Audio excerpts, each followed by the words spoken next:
Hello student, स्वागत है आपका आपके अपने यूट्यूब चैनल में। आज हम पढ़ेंगे आयनिक बंध के बारे में। ठीक है, कल हमने इससे पहले सहसंयोजी बंध पढ़ा था, तो आज हम पढ़ रहे हैं आयनिक बंध। क्या होता है आयनिक बंध? अगर आप क्लास 10th में, क्लास 12th में, तो आपके लिए बहुत जरूरी है। एंड गवर्नमेंट जॉब की प्रिपरेशन कर रहे हैं तो आपके लिए और जरूरी हो जाता है। ठीक है, तो आयनिक बंध पढ़ेंगे हम। आयनिक बंध क्या होता है कि मेटल टू नॉन मेटल, ये मेटल है, नॉन मेटल, इससे इसमें इलेक्ट्रॉनों का स्थानांतरण, इलेक्ट्रॉनों का ट्रांसफर हो रहा है। तो यही क्या है, मेरा आयनिक यौगिक। और इस प्रकार से बनने वाली बॉन्डिंग को क्या कहते हैं? आयनिक बंध कहते हैं। आ गया समझ? ठीक है, तो धातु से अधातु में इलेक्ट्रॉन के स्थानांतरण से बनने वाले यौगिक को आयनिक यौगिक कहा जाता है। एंड इस प्रकार बनने वाले आबंध को आयनिक आबंध कहा जाता है। देखो, परिभाषा तो आपके समझ आ गई होगी। एंड अब देखते हैं इससे आगे को। ठीक है, आगे क्या होता है देखो। ठीक है, Na और Cl, मैंने दो एलिमेंट्स ले लिए। ठीक है, तो देखो Na, अगर Na में मैं प्रोटॉनों की संख्या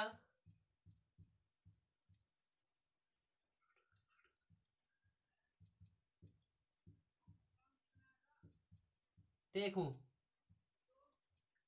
11। क्यों? क्योंकि परमाणु संख्या क्या है? इसकी परमाणु संख्या 11 है। एंड ऐसा Cl में देखूं, Cl की परमाणु संख्या या परमाणु क्रमांक बराबर 17। प्रोटॉन कितने होंगे? 17। ठीक है, अगर मैं इसको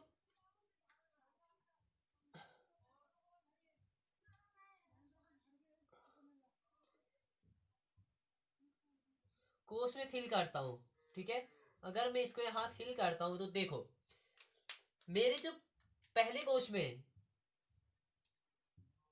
दो इलेक्ट्रॉन, क्योंकि टोटल 11 है ना, टोटल परमाणु संख्या क्या है? 11 है। तो इसका इलेक्ट्रॉनिक विन्यास क्या आएगा? देखो, पहले कोष में दो इलेक्ट्रॉन, दूसरे में आ जाएंगे, दूसरे में अधिकतम 8 आते हैं, तो दूसरे में अधिकतम 8 भर लेते हैं। 1 2 3 4 5 6 7 8, 8 ये 2 ये 10। अब बचा एक, अब एक इलेक्ट्रॉन अंतिम कोष में भर देंगे। ठीक है, एक इलेक्ट्रॉन कहां भर देंगे? अंतिम कोष में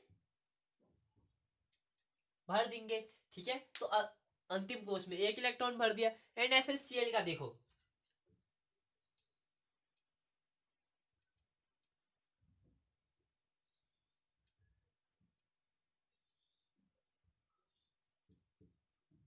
ठीक है, ऐसे Cl का देखे तो हमारा क्या होगा? पहले कोष में अधिकतम दो इलेक्ट्रॉन, दूसरे कोष में 8,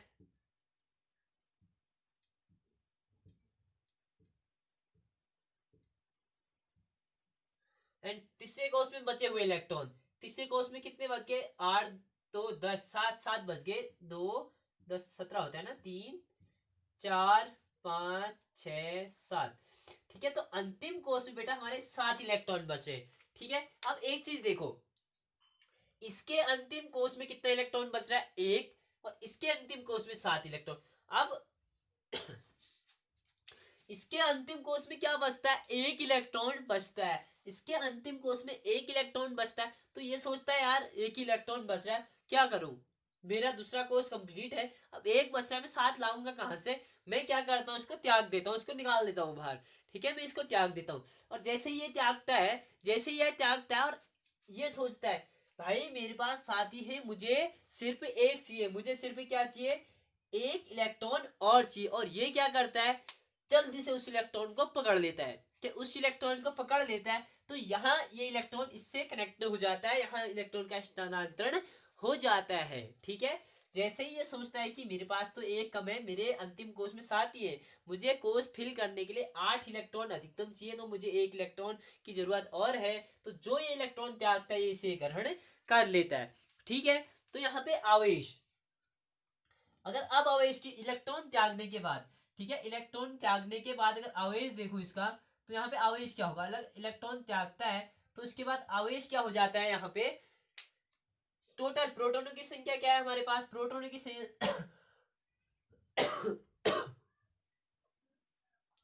प्रोटॉनों की संख्या है मेरी 11। ठीक है, प्रोटॉनों की संख्या है मेरी 11 एंड इलेक्ट्रॉन अगर मेरे पास अभी कितने इलेक्ट्रॉन थे, अभी मेरे पास थे यहाँ पे 11 इलेक्ट्रॉन। एक इलेक्ट्रॉन त्यागने के बाद, एक इलेक्ट्रॉन उसने त्याग दिया, तो इसके बाद इलेक्ट्रॉन कितने बचे? 10 बचे। ठीक है, इलेक्ट्रॉन कितने बचे? 10 बचे। तो अब यहाँ पे 11 में से अगर मैं 10 माइनस करूं तो मेरे पास 1 प्लस 1। ठीक है, धनावेश। तो प्लस पॉजिटिव 1 बच रहा है, प्लस 1 बच रहा है। एंड यहां इधर आवेश देखूं, एक इलेक्ट्रॉन ग्रहण करने के बाद, एक इलेक्ट्रॉन ग्रहण करने के बाद अगर मैं आवेश देखूं, जब इसने एक इलेक्ट्रॉन ग्रहण किया तो प्रोटॉनों की संख्या पहले 17 है। ठीक है, इलेक्ट्रॉन ग्रहण किया, एक इलेक्ट्रॉन ग्रहण किया, 17 इलेक्ट्रॉन थे। एंड एक इलेक्ट्रॉन और हो गया इसके पास इलेक्ट्रॉन हो गए 18। कितने हो गए? 18 हो गए। ठीक है, इलेक्ट्रॉन के पास ऊपर माइनस आवेश होता है, तो इलेक्ट्रॉन 18 हो गए इसके ऊपर। तो अब क्या होगा, अगर इसके ऊपर 18 इलेक्ट्रॉन हो गए, तो अगर 17 में से 18 घटाओगे, 18 में से 17, तो -1 आएगा। तो -1, तो क्या आ रहा है यहाँ पे? माइनस मतलब ऋणायन, ऋणावेश। ठीक है, ऋणावेश है, ऋणायन। ठीक है, यहाँ पे ऋणावेश आ रहा है। देखो, यहाँ पे धनावेश आ रहा है, यहाँ पे ऋणावेश। ठीक है, पॉजिटिव और निगेटिव। ठीक है, धनावेश और ऋणावेश ये क्या करेंगे, यहाँ पे Cl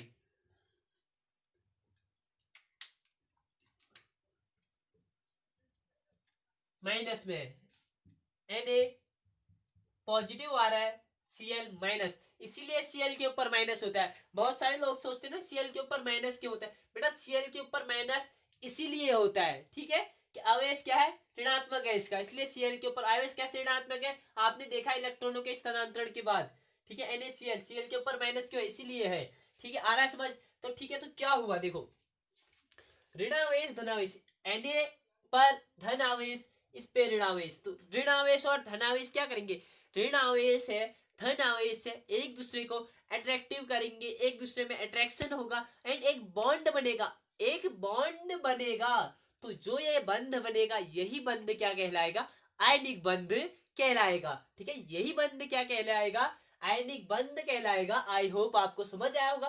ध्यान से देखना, कुछ नहीं है और बहुत ज्यादा इंपॉर्टेंट है आपके लिए। ठीक है, ओके, आज के लिए बस इतना ही। और हाँ, लाइक शेयर एंड सब्सक्राइब करना मत भूलना। Thank you.